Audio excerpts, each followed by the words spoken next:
Have you ever wanted to make digital art, but maybe you just don't know what to draw, or maybe you just don't feel motivated? It might feel boring or even frustrating. Trust me, I've been there, which is why I've made a list of 11 tips that have helped me to improve my art over time and learn to enjoy the process along the way.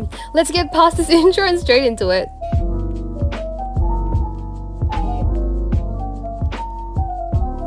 Hey guys, it's Sparkle here, what's up? And before we get into today's video, I just want to make two things clear quickly. So firstly, the drawing I'm going to be making is for a Draw This in Your Art style competition, and the original drawing is on the left. And secondly, I'm definitely no expert at digital art. I'm still an artist who is learning, and these are just 11 tips that have helped me out in the past, and I just wanted to share them with you guys because I hope they'll help you out as well. Alright, so tip number 1, start with a loose sketch. Unless you're going to completely skip the sketching stage, I think you should really start off with a loose sketch, because loose sketches actually help you to keep your drawing less firm by the time it gets to the end, because trust me, you'll be adding on those details and it will just get stiffer and stiffer as you go. Having a loose sketch just makes the illustration a bit more flowy, and it'll just help you make sure that the final result isn't too stiff. Now, there are a lot of ways to sketch loosely when you begin. You could, if you're comfortable, start with a traditional drawing on paper with pencil or pen, and then take a photo of that and export that onto the digital drawing platform. Or you could do what I did here, which is where you pretty much just zoom straight into your canvas and you make your brush size big, and you can just go ahead and make that quick loose sketch, and then you can enlarge it and add those fine details on top. Or you can just straight up go ahead and try to sketch loosely. Do whatever works for you, but in the end, I definitely recommend having a nice loose sketch. Alright, now my second tip is to use references. Yes, I know. But using references does help with your digital art as well, and your traditional art, and just everything.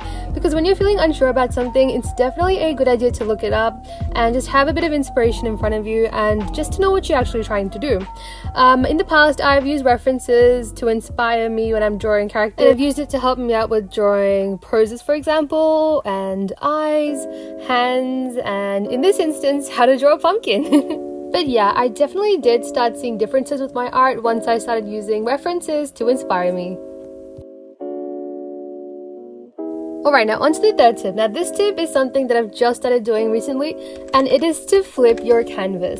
Flip your canvas horizontally, and that way you can actually see your drawing from a different perspective, and it's best to do it at the sketching phase as well, because you can see the mistakes and you can fix them up right then and right there. You don't have to fix it up, but it's definitely a good thing to fix it up, because as you can see, the face and the eyes were pretty wonky, and I used the liquify tool to fix it up. Then I flipped the canvas and made some more adjustments, and this really did help me fix up weird proportions in my drawing.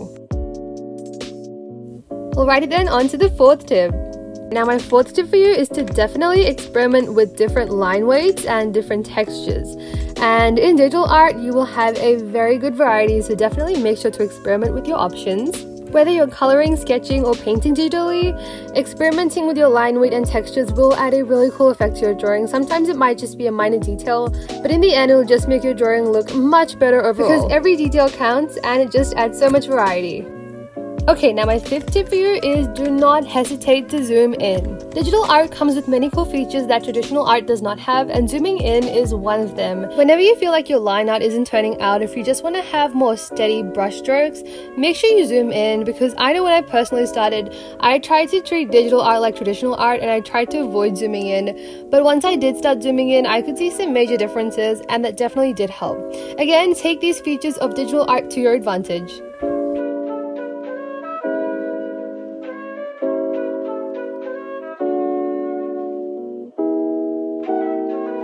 Okay, now my sixth tip for you is to create a good color palette, and it's best to do this before you get into the coloring stage.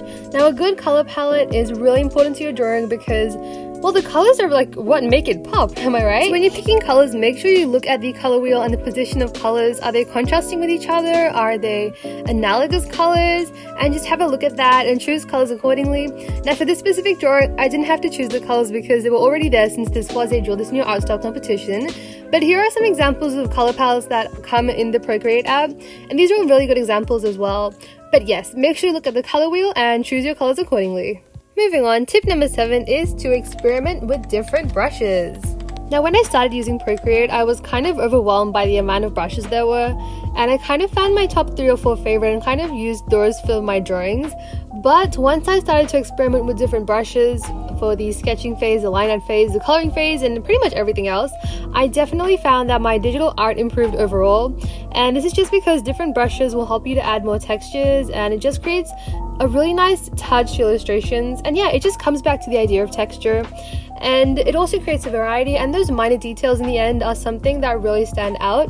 For example, here you can see me using a variety of brushes for this illustration, for like adding freckles, for shading, for adding like textures on the clothes.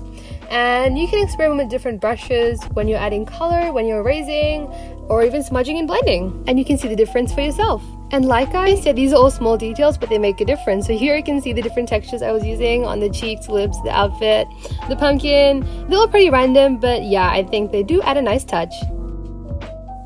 Anyways, now tip number 8 is to experiment with different layer features. And again, experimenting just comes down to trying new things, and these things will help you improve in the end. For layer features, you can actually adjust the type of layer you have. You can adjust the opacity, and you can add a clipping mask, alpha lock, duplicate, lock. There are so many options, and one of my favorite is to use alpha lock, because that just allows me to add color for the parts that I've selected, like I'm doing right now.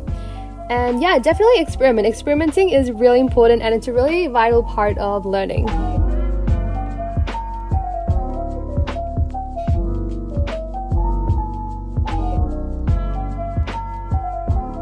Alright, now before we go into our third last tip, I just wanted to send out a really big thanks to you guys, because I cannot believe that we're past 500 subscribers. It felt like just a couple of days ago I was at 250 subscribers, and I honestly cannot believe it, and this would not have been possible without you guys. So thank you all so much. Alright, now tip number 9, which is to play around with the adjustment features. Now I especially like hue, saturation, and brightness adjustment, because this is the one that I end up using a lot, and it actually just helps me to change up the entire vibe of my drawing and its tone kind of. Color balance is also really good if you want to balance out the colors, and it's got a lot of cool options as well. You can use gouache and blur, which is something I actually use a lot. There's also glitching effect, which is actually so cool. There's a lot of options though. There's noise, which adds some more texture to illustration, and liquify is also really useful to move around features. So tip number 10 is to consider the lighting source and its direction. I didn't really used to consider lighting before, but once I did, it definitely made a difference. So for example, for this drawing, I want the lighting to come from the left corner, and sometimes what I do is I like to use an airbrush and kind of add the lighting around the character and then lower the opacity. And at other times, I also like to use the luminous light pen, similar to the way I would use a white gel pen in real life, and I like to add it in that direction. Now, you don't have to follow the way that the lighting comes. You can definitely play around, because art is, it's really creative and it's really open. And like you can see here, I did add some lighting on the other side of her face as well. But I'm just saying it's really important to consider the lighting. You don't have to follow it all the time, but considering it does help. Then again, you are in control, and remember that you can do whatever you want with your art. Like for example, as you can see here, I only tried to consider the lighting for the character, and as for the autumn leaves, I pretty much just tried to outline them with a white pen. But yeah, it's definitely up to you. And this actually brings me on to tip 11, which is to use bold colors for shadows. Now, when I used to color digitally, what I would do is if I was adding shadow to the skin, I would just find a deeper version of that skin tone and use that to add the shadows. Same with the hair and the outfit and everything. But once I started to use bolder colors like purple and blue and green, it definitely made my drawings look even better and just made them pop. What I would do is I would just go all in like I am right now. Then I would kind of blur it out, or I would smudge it, and then I would lower the opacity. And here's how it looks before and after. And I gotta say, I just like it better with the purple shadows. And yeah, that's pretty much it. Those are the 11 tips that I had for you guys to improve your digital art and learn to enjoy the process along the way. And these are just tips that personally helped me, like I said before, and I hope they help you as well. I could list a bunch more tips, but I wanted to keep it a bit concise. But anyways, we're done with today's drawing, and honestly, if there was anything I could change, it would probably be the pros. But I'm still pretty happy that I tried to step outside my comfort zone. So, even if it looks a little weird, I am definitely happy that I tried something new. But anyways, here's how our final drawing turned out. I hope you guys liked this video, and I hope that some of these tips might be able to help you out.